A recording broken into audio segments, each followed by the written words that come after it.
नमस्कार मित्रांनो, तुम्हाला जर तुमचं voter I D card download करायचं असेल, तर त्याची खूप सिंपल प्रोसेस आहे. त्या स्टेप्सला फॉलो करून तुम्ही घरी बसल्या मोबाईल फोनमध्येच तुम्ही voter I D card download करू शकता. तर आजच्या व्हिडिओमध्ये मी तुम्हाला कंप्लीट प्रोसेस शिकवणार आहे. चला व्हिडिओ सुरू करूया. सर्वप्रथम तुम्हाला वोटर आय डी कार्डचं ऑफिशियल ॲप्लिकेशन आहे ते डाउनलोड करायचं आहे. त्याचं नाव काय आहे? ECINET असं एक ॲप आहे 7 MBचं. त्याला तुम्हाला डाउनलोड करायचं आहे. डाउनलोड केल्यानंतर तुमच्यासमोर असा इंटरफेस येईल. सगळ्यात वरतीच तुम्हाला असं एक डी-पी पाहायला मिळेल. त्याच्यावरती क्लिक करून द्यायचं आहे. त्याच्यानंतर तुमच्यासमोर असा इंटरफेस येईल. इथे तुम्हाला मोबाईल नंबर टाकायचा आहे. ठीक आहे.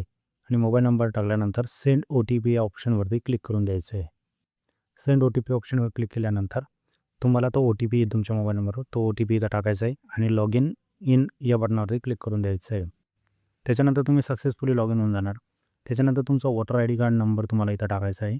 ठीक आहे. Voter I D card number तुम्हाला इथं टाकायचा आहे. त्याच्यानंतर तुम्हाला इथं तुमचं राज्य निवडायचं आहे, जसं महाराष्ट्र. त्याच्यानंतर फॅच डिटेल या बटनावरती क्लिक करून द्यायचं आहे. त्याच्यानंतर त्या व्यक्तीची सारी माहिती तिथं येऊन जाईल.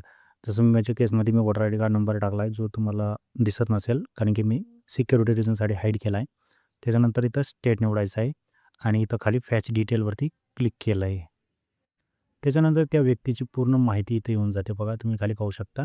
ते सिक्युरिटी रिझनसाठी हाईड केलं आहे मी.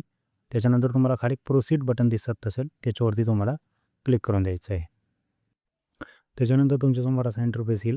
पुन्हा तुमच्या मोबाईल नंबरवर ओ-टी-पी येईल. तो ओ-टी-पी तुम्हाला इथं टाकायचा आहे. ओ-टी-पी टाकल्यानंतर व्हेरिफाय डाउनलोड या बटनावरती क्लिक करून द्यायचं आहे. त्याच्यानंतर तुमच्या मोबाईलमध्ये डायरेक्ट ते voter I D card open होऊन जाईल. या फॉर्मॅटमध्ये तुम्हाला वोटर आय डी कार्ड पाहायला मिळून जाईल आणि ते तुम्ही डाउनलोड PDF स्वरूपात तुमच्या मोबाईलमध्ये डाउनलोड होईल. डाउनलोड झाल्यानंतर तुम्ही त्याचा प्रिंटआउट काढून यूज करू शकता. ठीक आहे.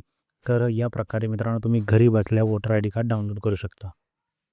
तर आजचा व्हिडिओ कसा वाटला कमेंट करून नक्की सांगा आणि अशाच व्हिडिओसाठी आपल्या चॅनलला सबस्क्राईब करा, फॉलो करा आणि व्हिडिओ आवडल्यास लाईक करा. भेटू आपण नवीन व्हिडिओसोबत. तोपर्यंत धन्यवाद.